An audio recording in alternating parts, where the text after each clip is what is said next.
graça, Pai, por esse tempo e colocamos, Senhor, a vida do Roberto, Senhor. Abençoa, Senhor, aquilo que o Senhor tem falado ao seu coração e que Ele consiga trazer isso para nós, Pai. Que possamos estar atentos, Senhor, àquilo que o Senhor tem trazido a Ele e que possamos ouvir, Senhor, com os nossos ouvidos e ver com seus olhos, Pai, a palavra do Senhor nessa noite. Amém, Senhor.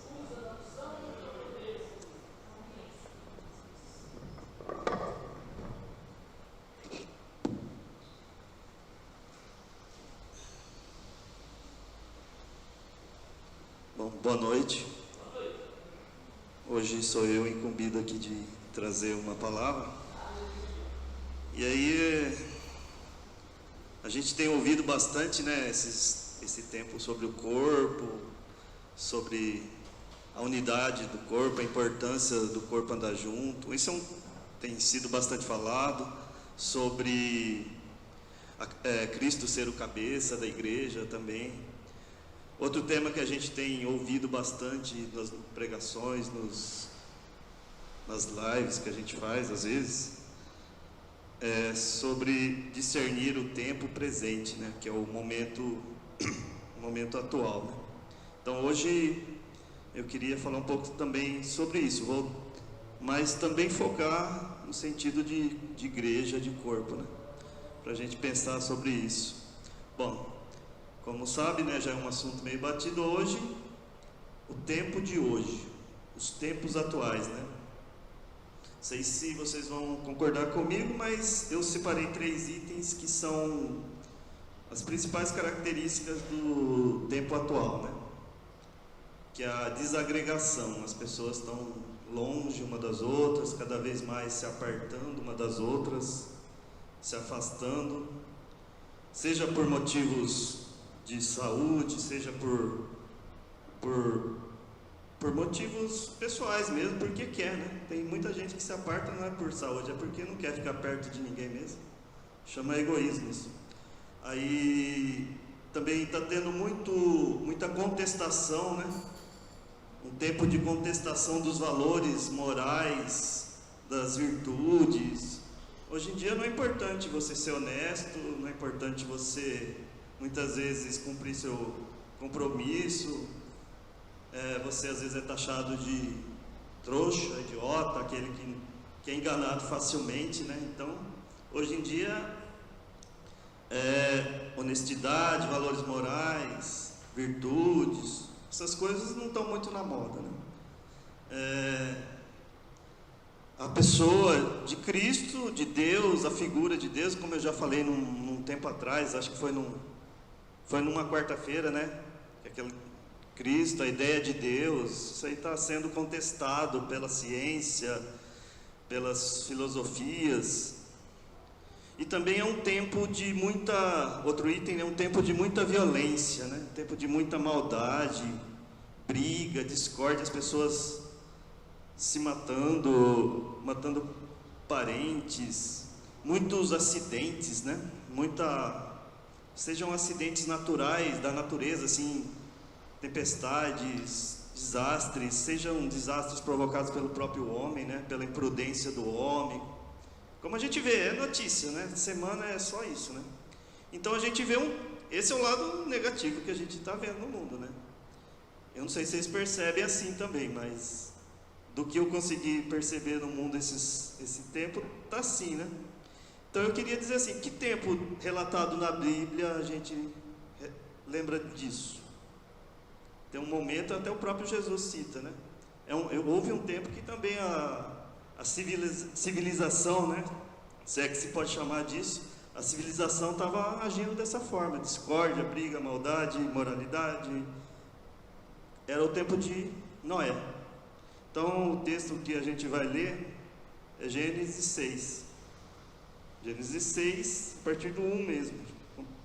Gênesis 6, vamos abrir, que eu vou pegar hoje eu vou ler da Bíblia aqui de papel mesmo, mais fácil para mim.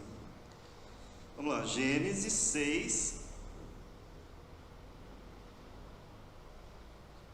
certo? A partir do 1. Como se foram multiplicando os homens na terra, e lhe nasceram filhas. Vendo os filhos de Deus que as filhas dos homens eram formosas, tomaram para si mulheres, as que entre todas mais lhe agradavam. Então disse o Senhor: o meu espírito não agirá para sempre no homem, pois este é carnal, e os seus dias serão 120 anos. Ora, naquele tempo havia gigantes na terra, e também depois, quando os filhos de Deus possuíram as filhas dos homens, as quais lhe deram filhos, estes foram valentes, varões de renome na antiguidade. Viu o Senhor que a maldade do homem se havia multiplicado na terra, e que era continuamente mal todo o desígnio do seu coração, do coração deles. Então se arrependeu o Senhor de ter feito o homem na terra, e isso lhe pesou no coração. Disse o Senhor: farei desaparecer da terra, da face da terra, o homem que criei, o homem e o animal, os répteis e as aves dos céus, porque me arrependo de os haver feito. Porém Noé achou graça diante do Senhor. Eis a história de Noé. Noé era um homem justo e íntegro entre os seus contemporâneos. Noé andava com Deus, gerou 3 filhos, Sem, Cã e Jafé. Vamos continuar só mais um pouquinho. Deus anuncia o dilúvio, a partir do 11. A terra estava corrompida à vista de Deus e cheia de violência. Viu Deus a terra, e eis que estava corrompida, porque todo ser vivente havia corrompido o seu caminho na terra. Então disse Deus a Noé: resolvi dar cabo de toda a carne, porque a terra está cheia da violência dos homens. Eis que os farei perecer juntamente com a terra. Faze uma arca de tábuas de ciprestre, nela farás compartimentos, e a calafetarás com betume por dentro e por fora. Aí Deus começa a dar a instrução, para Noé. Bem, Noé, você achou graça, você vai fazer uma arca. Aí Deus dá os detalhes, tamanho, como fazer. E aí ele também dá as instruções do que ele tem que colocar na arca, os animais que ele deveria recolher, o tipo, conforme macho e fêmea, E aí vai indo até o 7, onde no 1, disse o Senhor a Noé: entra na arca, tu e toda a tua casa, porque reconheço que tens sido justo diante de mim no meio dessa geração. Então, aí depois, logo em seguida, Noé entra, e aí acontece, o dilúvio. Esse texto aqui de Noé, ele, pela Bíblia, a Bíblia ensina algumas coisas que eu quero destacar, assim. Ensina através dos fatos acontecidos, de fatos que estão acontecendo hoje, fatos que vão acontecer ainda. Então, o que aconteceu? O que a gente aprende com esse texto? Que Deus, nesse tempo de Noé, mandou o dilúvio, Então é algo que aconteceu por causa da maldade do mundo. Porque eu ouvi uma pessoa pregando essa semana, e eu achei interessante. Ele falou assim: Noé condenou o mundo. Mas como Noé condenou o mundo? Aí ele falou: abram em Hebreus 11, 7. Hebreus 11, 7.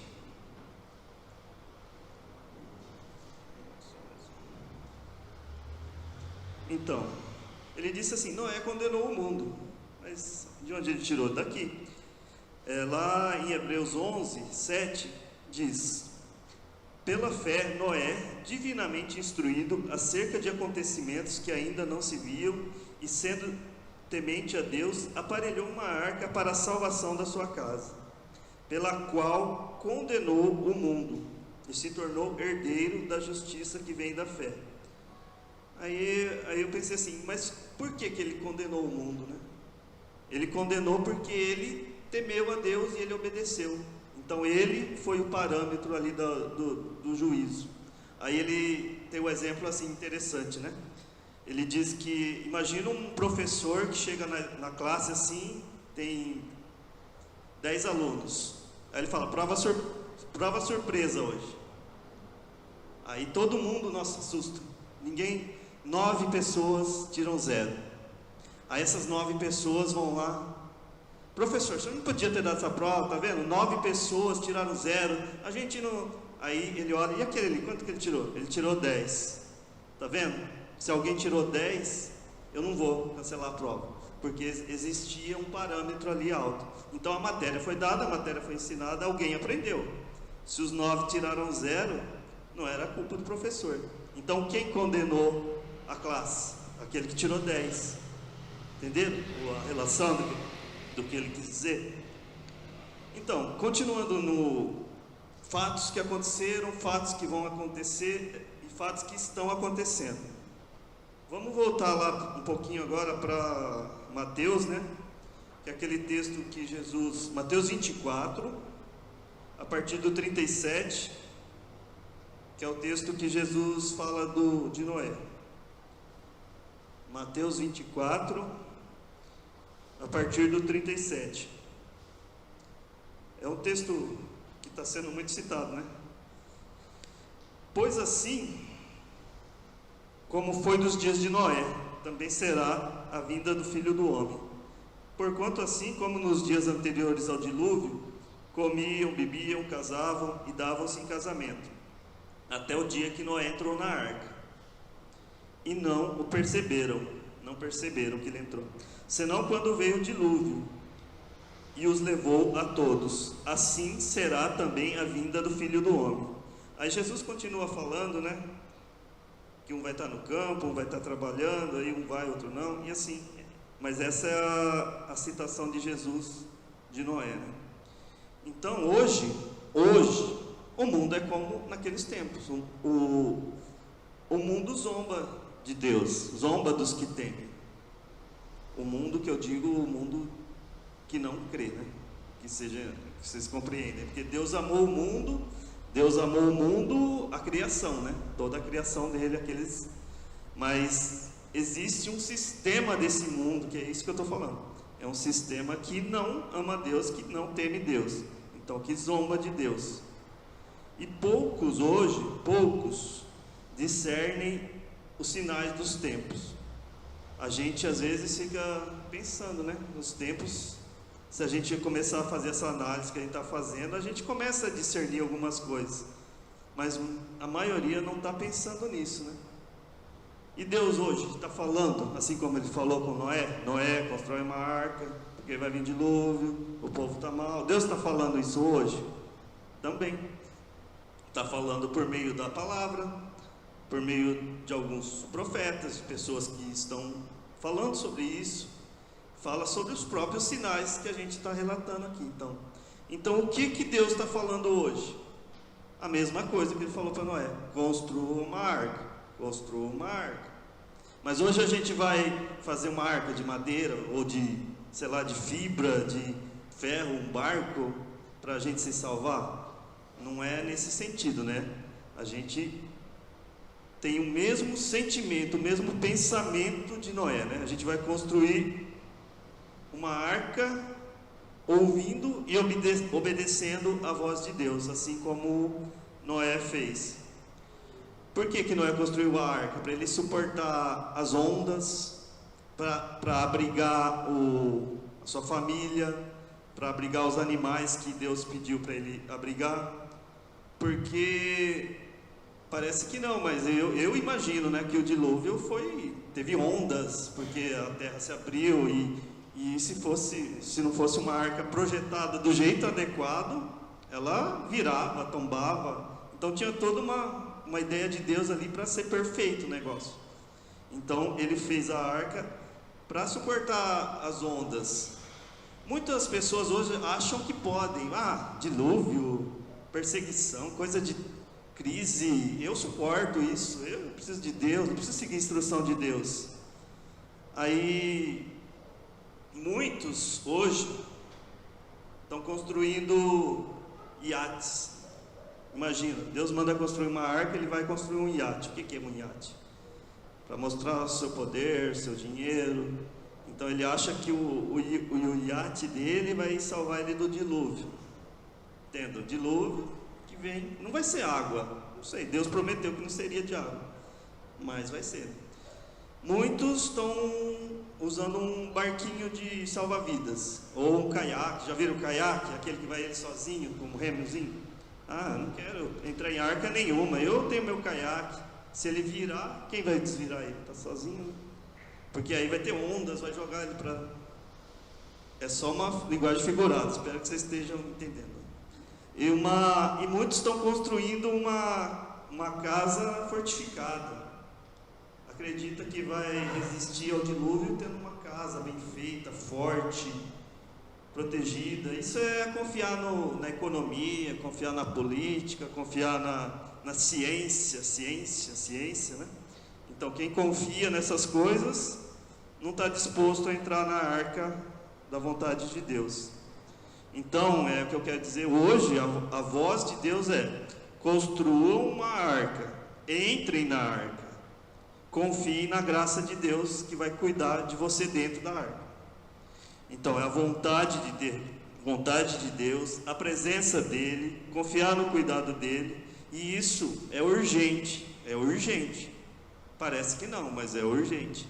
A gente precisa ter diligência nesse assunto, precisa ter foco, porque eu pensei numa parábola, assim, uma fábula, eu lembrei da cigarra e da formiga. Quem lembra da formiga? Vocês já leram, vocês sabem essa história, você já viu. A formiga trabalha o inverno, vai construindo seu abrigo, seu estoque de alimentos, e a cigarra lá cantando, dançando. Aí passa um tempo, né? Chega o inverno, e aí a cigarra vai lá bater na porta da formiga, porque ela está com fome, não tem comida. E aí a formiga fala: mas o que você estava fazendo quando eu estava trabalhando? Quando eu estava focado? Ah, eu estava dançando. Então, agora você vai ter que dançar, né? Porque o que eu tenho... Eu imagino assim, na hora do dilúvio, fim dos tempos, né? Que não vai acontecer essas coisas como a cigarra e a formiga, né? Então é tempo da gente construir, da gente entrar na arca, da gente permanecer na arca, né? Aí eu fico pensando assim, mas como que eu vou construir e permanecer ao mesmo tempo, né? Porque é um conceito assim espiritual, né? Você constrói, você está construindo algo porque você está vivendo, mas você já está dentro dela, você já está protegido, porque a promessa que você vai estar protegido dentro da arca, que é a salvação, né? Eu quero dizer que assim, a gente precisa, tudo que a gente faz, a gente analisa em 3 aspectos. O aspecto individual, ou seja, eu preciso sondar meu coração e ver se eu estou procurando entrar na arca, se eu estou trabalhando pela construção da arca, se eu estou fazendo parte. E aí como que eu vou fazer individualmente? Eu vou orar, eu vou buscar sabedoria da palavra, revelação. Esse é um aspecto, eu pessoalmente. Aí eu como família, assim como Noé levou a sua família, nós também temos que conduzir a nossa família para dentro da arca. É difícil hoje? Está difícil. Haja vista aqui, nós temos crianças e a gente sabe o quanto é difícil resistir, né, nesse tempo. E edificar a arca é lutar contra o sistema, né? É muitas vezes ficar chateado, ficar bravo, mas enfrentar, né? Porque a gente acredita na promessa, a gente confia, mas é difícil. Hoje em dia, como família, muitas famílias estão destruídas, porque elas não têm mais temor. Às vezes uma pessoa tem, mas o pai, a mãe não se importa, e assim vai. E o outro aspecto, para mim, fundamental também, é a igreja, né? Por que a igreja? Porque a igreja, a gente é individualmente, é como família, mas a igreja, ela é chamada a proclamar o evangelho, o reino e a volta de Jesus. Então é a igreja que é a construtora da arca nesses tempos do fim. A gente faz parte da igreja, nossa família faz parte da igreja. A igreja executa, a igreja age espiritualmente, age na sociedade nesse chamado. A igreja é chamada a ser um corpo, né?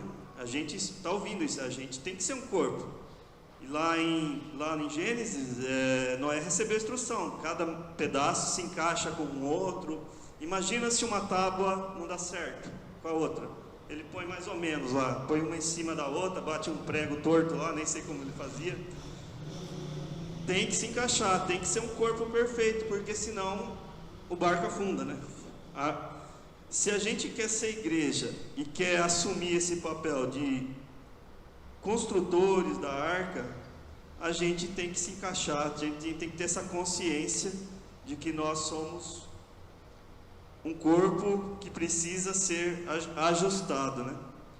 E hoje está difícil o conceito de igreja também, né? A gente vê aqui no nosso próprio caso, né? Como às vezes é difícil alguns ajustes, alguma conexão, né? Hoje a gente está passando por um tempo difícil de pandemia, de isolamento, mas parece que o ajuste está ficando cada vez mais ruim, né? Sabe, quando a rodana lá não encaixa na outra, lá quando chama a engrenagem, começa a enroscar, né? E aí estoura, né? Então a gente precisa ajustar as coisas como igreja, a gente tem um chamado. Noé, ele foi buscar os animais. Vocês veem lá em Gênesis, voltando lá, se quiser, depois a gente volta, que ele saiu para buscar os animais. O que eram os animais? Por quê? Bom, porque Deus se importou com a criação. Ele poderia, não, depois eu crio de novo. Mas ele se importou com aquilo que ele criou. Da maneira dele, segundo a vontade dele, ele instruiu Noé a buscar os animais. Isso revela o que? A misericórdia de Deus. E a gente, como construtores da arca hoje, a gente tem que sair, não para buscar os animais, mas buscar as pessoas. As pessoas que Deus, porque Deus tem misericórdia, Deus ama essas pessoas que estão por aí, que estão condenadas a morrer no dilúvio, do final dos tempos. Vamos lá em 1 Timóteo 2, 1 Timóteo 2, versículo 4. Só voltar, 1 Timóteo 2, versículo 4. Qual é o desejo de Deus em relação a essas pessoas que estão aí no mundo e que estão condenadas? O qual deseja que todos os homens sejam salvos e cheguem ao pleno conhecimento da verdade, porquanto há um só Deus e um só mediador entre Deus e os homens, Cristo Jesus homem, o qual a si mesmo se deu em resgate por todos, testemunho que se deve prestar em tempos oportunos. Então, Deus deseja salvar, e esse é o nosso trabalho, sair como igreja em busca dos perdidos. Construir a arca é um trabalho demorado? Foi demorado, não foi assim. Não é? Parece que é assim, né? No desenho as crianças assistem, não é? Constrói a arca, já construí, está pronto. Não foi assim. Foi demorado, foi árduo, ele teve que perseverar, foi cansativo. Mas eu imagino, isso aqui não está na Bíblia, mas eu imagino que quando ele estava lá fazendo, ele estava cantando, assobiando, porque ele tinha prazer, que ele estava fazendo a vontade de Deus. Era difícil? Era, mas ele tinha família que ajudava. Assim é hoje a nossa vida também, nesse conceito de enfrentar o sistema. É duro, cansa, mas Deus dá a graça, dá a misericórdia de dar para a gente momentos de alegria, né? Noé, outra coisa, eu penso assim, Noé ele fazia a arca, mas ele também tinha que cuidar dos animais, ele tinha que providenciar comida, ele tinha que fazer outras coisas, assim como nós. A gente está no mundo, a gente trabalha, a gente faz as nossas atividades, paga as nossas contas, estuda, seja o que for.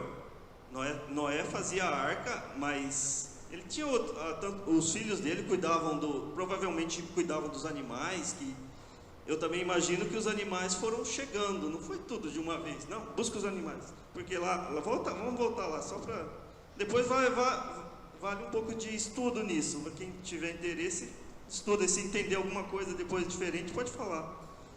que ele fala lá que, ó, ele fala que é para ele, no 7:2 ele fala, todos animais limpos levará. Ele começa a dar a descrição, né?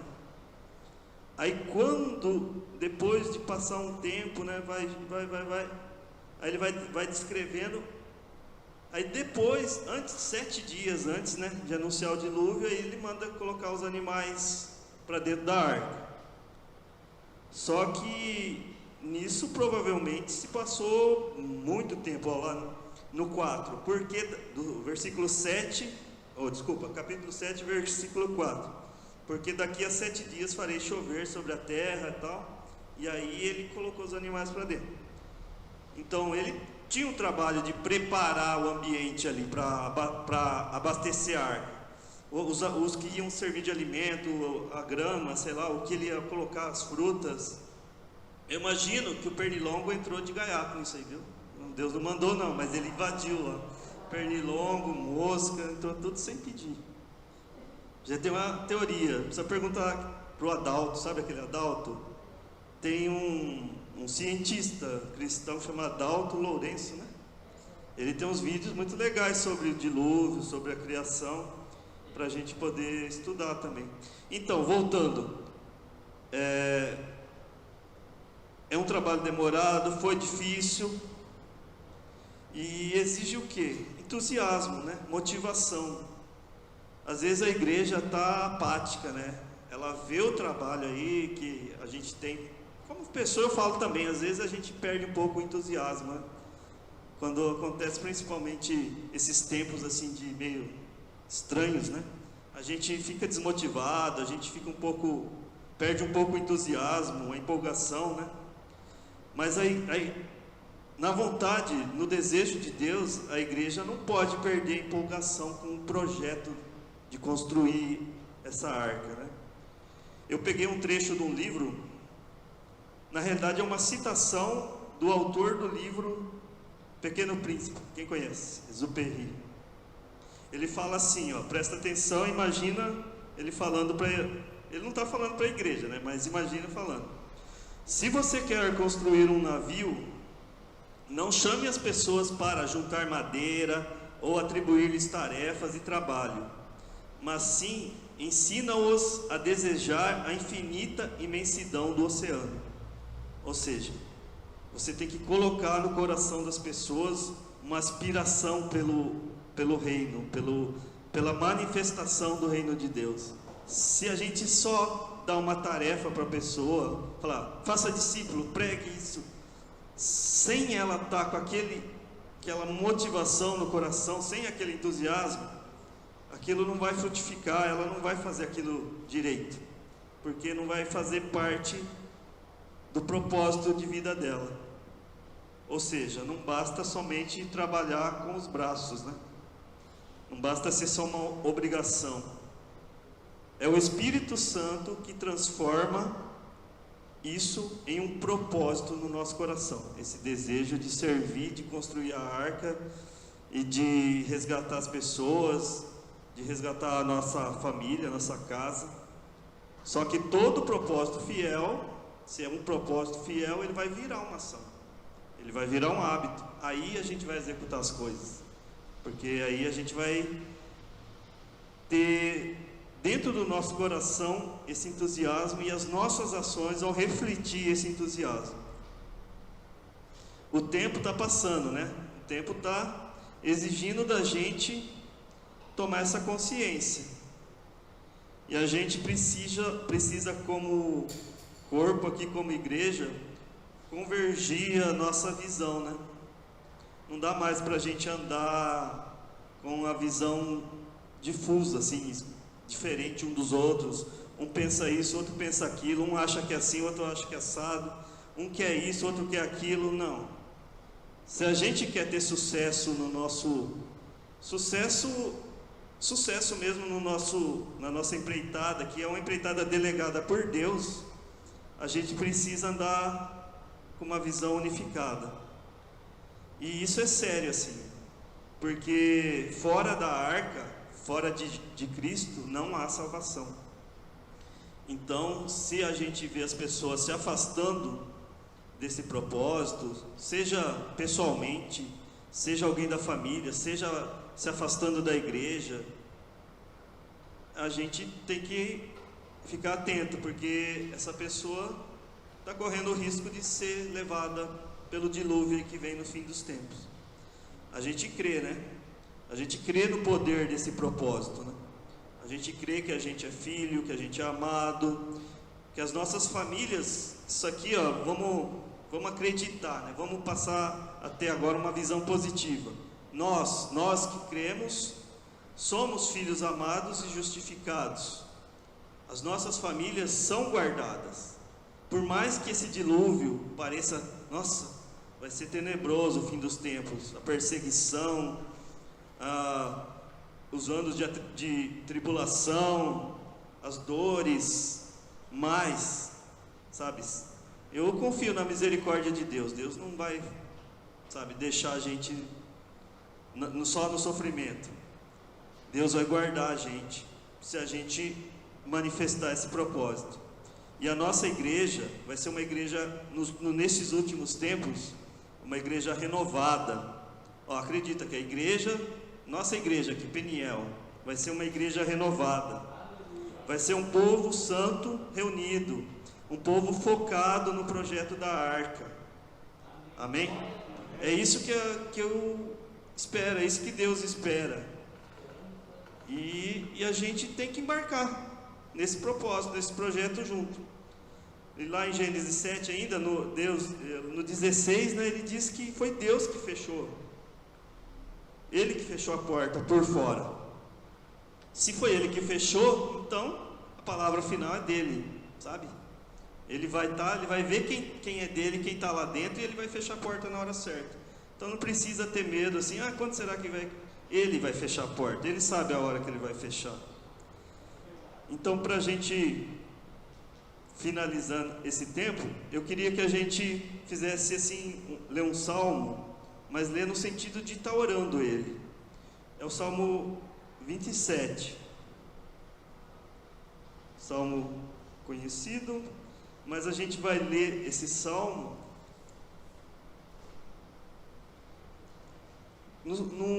para trazer para a gente um sentido de perseverança, de fé, de confiança. Por mais que o dilúvio que vai acontecer, que o fim dos tempos está próximo, que nós estamos numa sociedade corrompida, que o tempo está difícil, que vai ter tribulação, mas vamos, como igreja, ler esse salmo e vamos trazer para dentro da nosso coração o que ele revela. Salmo 27. O Senhor é a minha luz e a minha salvação. De quem terei medo? O Senhor é fortaleza da minha vida. A quem temerei? Quando malfeitores me sobrevêm para me destruir, meus opressores e inimigos, eles é que tropeçam e caem. Ainda que um exército se acampe contra mim, não se atemorizará o meu coração. E se estourar contra mim a guerra, ainda assim terei confiança. Uma coisa peço ao Senhor e buscarei, que eu possa morar na casa do Senhor todos os dias da minha vida, para contemplar a beleza do Senhor e meditar no seu templo. Pois no dia da adversidade ele me ocultará no seu pavilhão, no recôndito do seu tabernáculo me acolherá. Elevar-me-á sobre uma rocha, agora será exaltada a minha cabeça, acima dos inimigos que me cercam. No seu tabernáculo oferecerei sacrifício de júbilo, cantarei e salmodiarei ao Senhor. Ouve, Senhor, a minha voz, eu clamo, compadece-te de mim e responde-me. Ao meu coração me ocorre, buscai a minha presença, buscarei, pois, Senhor, a tua presença. Não me esconda, Senhor, a tua face. Não rejeites com ira o teu servo, tu és o meu auxílio. Não me recuses, nem me desampares, Deus da minha salvação. Porque se meu pai e minha mãe me desampararem, o Senhor me acolherá. Ensina-me, Senhor, o teu caminho e guia-me por vereda plana, por causa dos que me espreitam. Não me deixes à vontade dos meus adversários, pois contra mim se levantam falsas testemunhas e os que só respiram crueldade. Eu creio que verei a bondade do Senhor na terra dos viventes. Espera pelo Senhor, tem bom ânimo e fortifique-se o teu coração.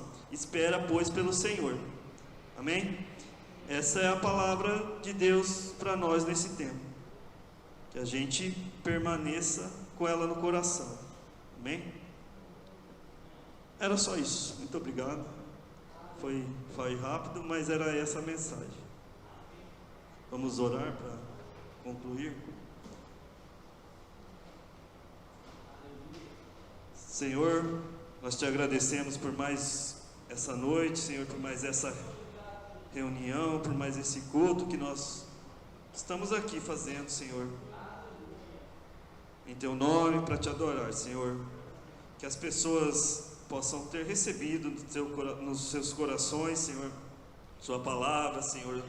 Que o Senhor receba a nossa adoração, Senhor. Guarda a nossa comunidade, guarda as nossas famílias, guarda as famílias dos que não podem vir, dos que estão em casa, Senhor. Traz, Senhor, fala ao coração individualmente, Senhor, de cada um que às vezes está passando por dificuldades, Senhor. Que nós possamos abrir os olhos, Senhor, e enxergar, Senhor, que nós temos um dever, um chamado, Senhor, como igreja, como família, como pessoa, individualmente, Senhor. Muito obrigado, dá um bom final de semana, uma boa noite de sono, um bom descanso, Senhor, e uma semana abençoada, Senhor. Em nome de Jesus.